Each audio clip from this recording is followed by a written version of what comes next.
the hell are you talking about? You heard me right, Ma. What? Pinakidnap ni Elisa si Michelle at si Nina. That's ridiculous. Hindi totoo yan. It's the truth. Kinidnap ng magaling ninyong apo si Michelle at si Nina. Kaya ngayon, nasa masamang kalagayan si Michelle. Kaya nga, better kung kahit kailan huwag na kayong umasa na magkakaayos pa si Sofia at si Elisa.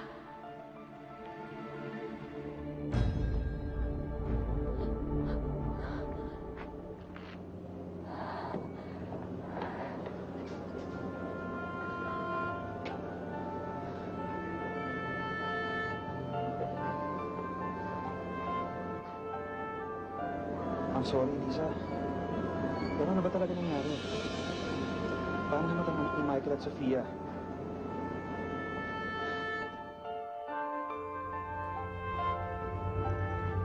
Mr. Olivares, nakikiramay ako. Dr. Mendoza, medical legal. Inaayos po namin lahat ng papeles para mamaya po ma-release po yung bangkay. Nai-report po sa amin nung nagdala dito na hit and run ng sanhi na aksidente. Sa ganitong kaso, kailangan po nating magpatulong sa mga pulis para makapagsagawa sila ng investigasyon. Hindi, Dok. Hindi hit and run ang nangyari sa anak ko. Pinatay siya. Pinatay siya nung Elisang yun. Kaya dapat huliin siya ng mga pulis. Hindi ako makapaniwala sa mga nangyari. But still, pwede nang palabasin ang hilltop ng bata.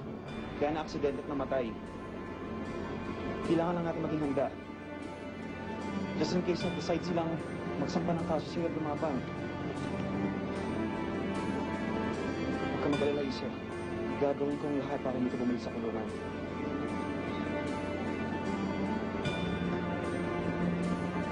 Are you okay?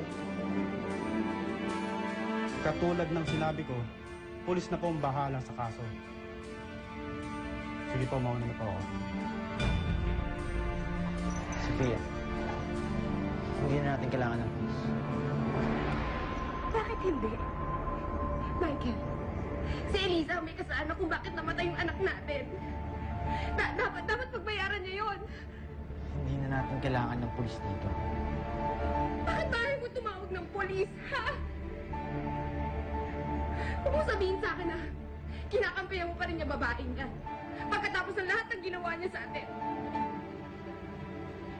Michael, pinatay niya si Michelle. Pinatay niya yung anak natin. Wala na yung anak natin, Michael. Wala na si Michelle.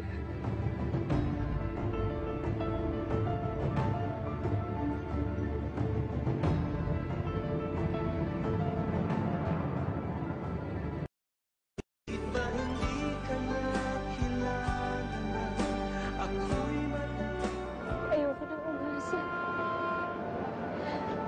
Ayoko nang umasang mabubuo pa ulit ang pamilya namin. Ayoko nang umasang maayos pa ang lahat. Pagod na ako. Pagod na akong umasa at mabigo. Pagod na rin ang puso ko eh. Ang gusto ko na lang ngayon makasal pa yung anak ko. Kaya Luis, please, tulungan mo ko. Tulungan mo ko na makasama si Nina. Ang pangako sa Lisa. Gagawin kong lahat para makasama ko.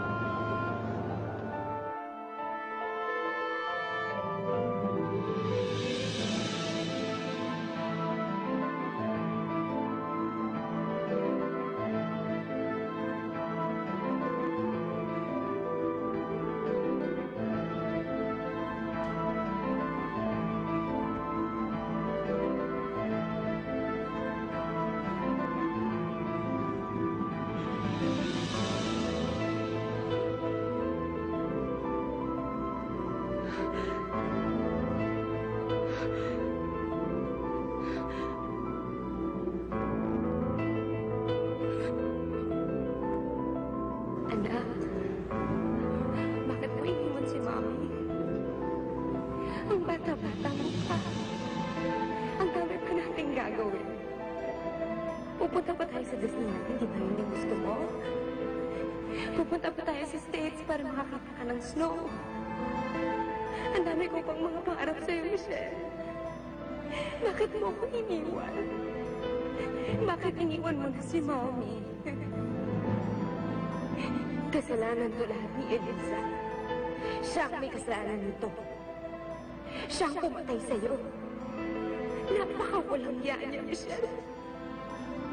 Hayaan mo. Igaganti kita. Igaganti ka ni Mommy. Magbabayad siya, Michelle. Magbabayad si Elisa. Magbabayad siya ng mahal sa ginawa niya sa'yo.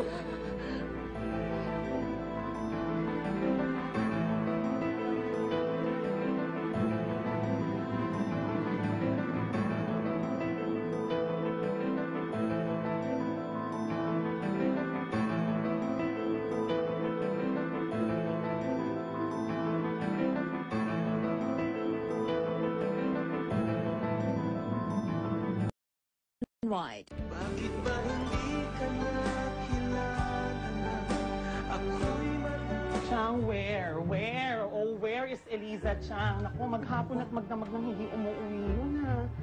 OMG, Chang, mamaya kinuha na rin yun ng lalaki na kumuha kay Ninya. Bawal kang magsasalita ng ganyan. Naku. Mamaya kung mapano siya.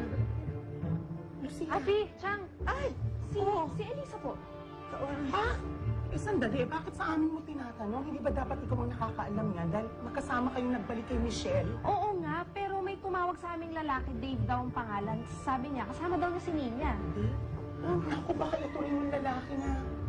Ito yung lalaki na umidnap kay Nina. Oh, tapos ang sabi din niya sa akin, kapag ka hindi daw nagpunta si Eliza doon, nakasama si Michelle, hindi na niya makikita si Nina. Kaya pinuntahan ni Elisa. Opo. Kung ano naman ang nangyari doon sa batang yun. Alam mo, gaga ka kasi. Bakit hindi mo sinamahan? Eh sabi ni Eliza siya na lang daw. Tsaka di ba gano'n naman po talaga kapag ka may kidnapan? Huwag ka magsasama ng polis, huwag ka magsasama ng iba. Ay, ayan na eh. Ay, ito na pala. Ay, naku, Elisa. Alala kami sa'yo. Ano ba nangyari sa'yo? Eliza, okay ka lang ba?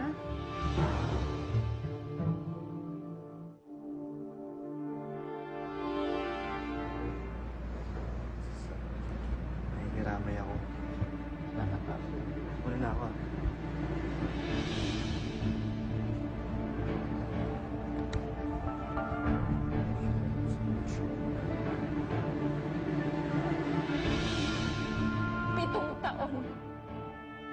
Pitong taon akong nabulok sa kulungan sa kasalanan hindi ko naman ginawa.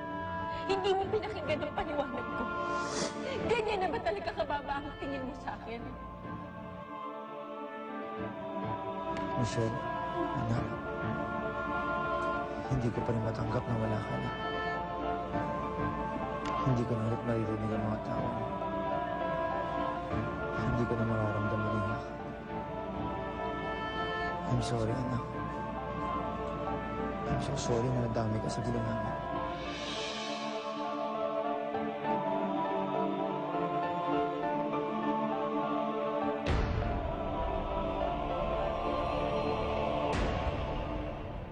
Tignan mo mabuti kung anong ginawa ng magaling mo apo si Elisa. Yung mga klase ng tao pinagmamalatan mo, ha?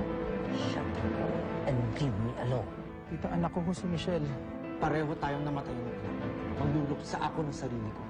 Magluksa ka ng sarili mo. Yung Batman po kasi ako po kay Michelle, kaya po siya nasagasaan. Dito ko ba nakatira si Dr. Dave? Ano pang kailangan niyo sa kanya? Ako si Michael Olivares. Bakit hindi niyo pa huliin yung babae yan? Kriminal dyan! Huliin niyo na! Sandali! Tawag niyo siya.